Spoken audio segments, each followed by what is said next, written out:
War did not come to Westeros with men. In the dawn of days, the children of the forest fought the giants. But neither race sought to destroy the other, or lay claim to the continent. They couldn't. The children hunted and fought with dragon-glass arrows and spears, and the giants had only the branches they pulled from trees. Nor could both races fill more than one of the 7 kingdoms of today. Then the southern deserts coughed up a new race, the First Men, who had crossed the narrow sea over the Armored Dorn. Unlike the children and giants, the First Men lived in huts and villages and farmed the land to eat. And there were so many.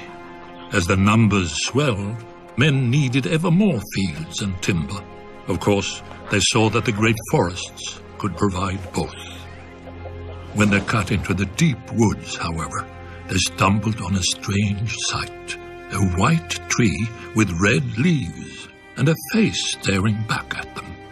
At first they were afraid, but the face never spoke, even when the axe bit into it.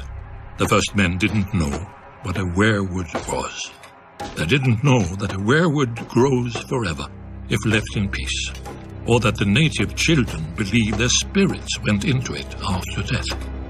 The children had no letters or runes, all of the history, songs and prayers, only the trees remembered. When the children looked at the cleared fields, they saw not white stumps, but their ancestors now lost forever, with their bones stolen to line the invaders' walls. Driven mad by grief, the children attacked. The First Men had never seen a weirwood, but the children had never seen bronze. Their dragon-glass arrows glanced off the First Men's shields, and their armor of woven bark split beneath the First Men's swords. As the war raged, the children resorted to the one advantage they had, the magic of their old gods. Their green seers enlisted dire wolves and snow bears, cave lions and eagles, mammoths and serpents.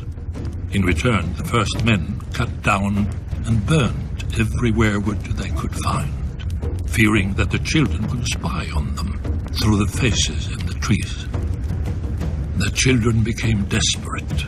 Their green seers called down the Hammer of Waters to break the Armored Dorn, destroying the bridge that men crossed into Westeros, and to flood the neck to contain men to the south. But the First Men would not be stopped. Fearing extinction, the children combined their powers for one last spell that would save their people and their land from the invaders. By themselves, the children were too few to resist the onslaught. But if they could turn men's numbers against them? After hundreds of years and untold death and destruction, the wisest heads of the children and the First Men finally prevailed. The children couldn't win this war, and the First Men didn't want to win, fearing the costs of victory. Heroes and rulers on both sides met upon an isle in the God's Eye to form the pact. The children gave up all the lands of Westeros, save for the deep forests, and the First Men swore that they would no longer cut down the weirwoods. Thus ended the Dawn Age and began the Age of Heroes. Yet after the dawn must come the night. The great evil that the children unleashed in the war returned centuries later, and only an alliance between the children and men defeated it. Now it comes again, when the children are a shadow of what they were, and men have long forgotten. But the trees remember, and Brandon Stark must learn.